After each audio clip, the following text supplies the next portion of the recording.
Hello everyone, this is Persephone and this is a video where we are going to expose my sub Mark a second time. If you remember Mark, he was exposed 3 months ago on my channel and the video got a lot of interesting comments, especially from many friends that I have online, because I am in communities with girls who are also dominatrixes or who are cam girls and they are into fetish content creation. And they were saying to me that they think that Mark is most likely going to want his video taken down because, he comes from a background that people would never guess he's into kinky stuff like feminization or exposure. So they told me, you shouldn't really think too much of it. It's going to be going down soon, but it wasn't. So today I'm going to tell you a few more things about Mark, about exposure fetish, how to do it legally versus illegally that you shouldn't do, and if you're interested, just subscribe for more. So when we do exposure fetish, it's like the word says, a fetish. We don't actually blackmail people, which is a felony, and everything in this video is shared with Mark's consent. So Mark is heavily into feminization. He likes wearing panties, he likes playing with toys. I'm going to keep it like that because we're YouTube friendly, and no one in his life knows about those things. So if people knew, they would be very shocked. And he told me about his wife that his stuff would be thrown in the yard very, very fast after she found out. So there is a risk, small risk, but still risk of someone finding out about this video. But the idea of being exposed arouses him so much that this is a risk that he's willing to take. So when you are into exposure, you get primarily aroused by some of your information being released online for everyone to see.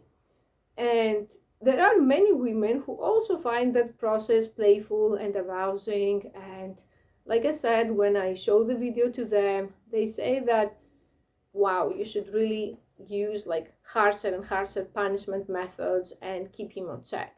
When I say punishment methods, I mean that there is this, should I say, erotic game when you do this kind of femdom thing, that your sub gives you some information, again, consensually, and you have that information, and in order for you to not release them, they have to do what you say. So in Mark's case, one thing is having to send tributes. In other people's cases, it would be having to wear panties at work, having to actually write something. That there are people who are into written declarations of loyalty or love for their mistress. For example, say, I'm Goddess Persephone's loyal pay pig, or I'm her slave, or I'm her sissy, I'm going to do my best, and write these things down many times.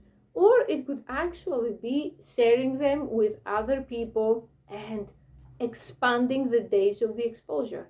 That Mark used to be on a side where you could actually upload someone's pictures as their mistress, and other people would come and add days to the total amount of days that these pictures stay up. So there are subs or sissies over there that they are being exposed for years. And Mark had actually played a very dangerous retweet game with a mistress, that every time someone retweeted, he would have an extra day added to his, should I say, exposure score. So he ended up with over 50 days. That was so bad. I say that because it's okay if your information and your photos stay up for a few days, but 50 days, sooner or later someone will come across it, and then you're going to be in very big trouble. I like making my exposure videos in a way that even if you know Mark, you are not 100% sure it's him. So it starts messing with your head, and you start thinking, it could be him, but can I go up to him and ask him in real life that, do you have a double life? One when you are a respectable professional, and another one when you're a sissy wearing panties and being exposed. You can't really go to someone and ask that, because you're going to be sued, pantsed. Many bad things can happen to you. So you start thinking about it, and you won't have a definite answer. So there are a lot of femdom mistresses who do this kind of thing. And it can be very fun as long as both people's boundaries are actually respected. I make this video to also explain this to goddesses who are interested into getting into that, because you can make a lot of money so easily with that if you have a sub that they're not a cheapskate and they're a decent person. And I had someone who asked me, what should I do if I want to do the same as a master or cowboy? The advice is the same. You're primarily going to cater to gay men, but that doesn't matter, you do the same things. So in our case, what happens is that when you start with someone into exposing games, you have to be extremely clear about your boundaries and their boundaries. So in Mark's case, what we do is that he's a high quality sub. He knew exactly what he wanted from the get-go. So it was very easy for me to work with him. He wants to be exposed, and he was a bit scared of YouTube at first, but he overcame his fear, which is also very sexy. And another thing I want to remind you is that when you do get exposed, the things that we post online, they never completely go down. Like, even if I take this video down, I know there are so many parasitic channels in other languages like Chinese, in Arabic, in Russian, that they take my videos and they upload them on their websites, or in countries that they don't have DMCA takedown rules, or if you try to contact them, nothing happens. So my video is going to be somewhere online forever, regardless of me taking it down or not. So Mark is going to be exposed for the rest of his life in these channels, even if I take my video down. If your life is truly going to be ruined because you are exposed, I suggest not doing it or doing it very carefully. Another thing to remember is that your mistress has to not be a predator. I'm a safe mistress because I have YouTube, I have a lot to lose, so I would never cross the line into criminal blackmail. But other people, they were not so lucky with their mistress. So always look at this person's online presence, if they are real, what's their reputation in the femdom community, and so on. And Mark could be in big trouble if he gets involved with an individual who doesn't take no for an answer. Like, for example, if he said, I don't want my pictures to be exposed on a website for 50 days, and the mistress says, no, I'm still going to expose them, that's a boundary violation. I'm shocked by the huge numbers of people who contact me and they say, I'm going to do whatever you want, mistress. That's a turn off for me. It's not a challenge, you have poor boundaries, and you need mental health. When you're in a femdom relationship, it's the same as any other human relationship, romantic or professional. You need boundaries for your safety and for the other person's safety. So this video is going to stay up until Mark, if he gets cold feet and he wants it done. But because my channel gets so many views, I think that the chances of someone actually finding it and watching it is much higher than just a random Twitter account or an exposing website. Of course, then you have the question that I always find very funny, that if someone tells you, hey, I watched you on a femdom channel, I watched a woman talking about you, the next question would be turned towards him and say, hey, why are you watching femdom? So if most people actually find you, they're not going to say anything.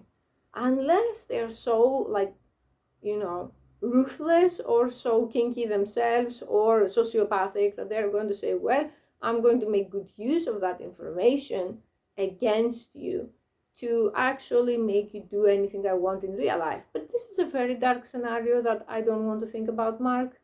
What is mostly going to happen is that I'm going to post this video here, then I'm going to post it on the femdom Discord or the Reddit one, and we're going to see what feeds we're going to get. Because one thing that people who are into this fetish find very arousing is also the reactions of the people who watch their video. The reactions could be either positive or negative, and they are both arousing. So you don't necessarily get praise when you post this video, but for your sub, any attention is good attention, mostly. So if you're interested into doing this, these are things that you have to keep in mind because they're very important. And another thing is to not get into what I call babysitting territory.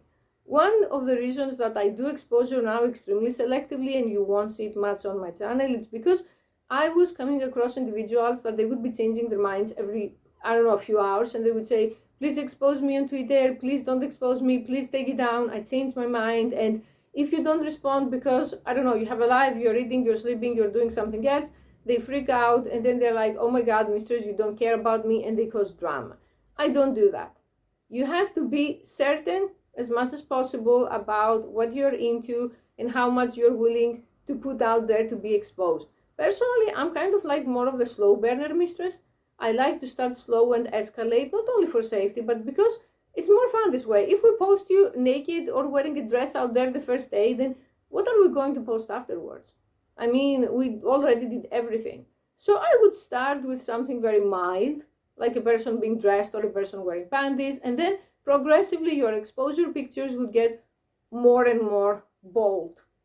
The outfits would be bolder, or maybe you wouldn't be wearing anything, or maybe you would be wearing a collar. I don't know.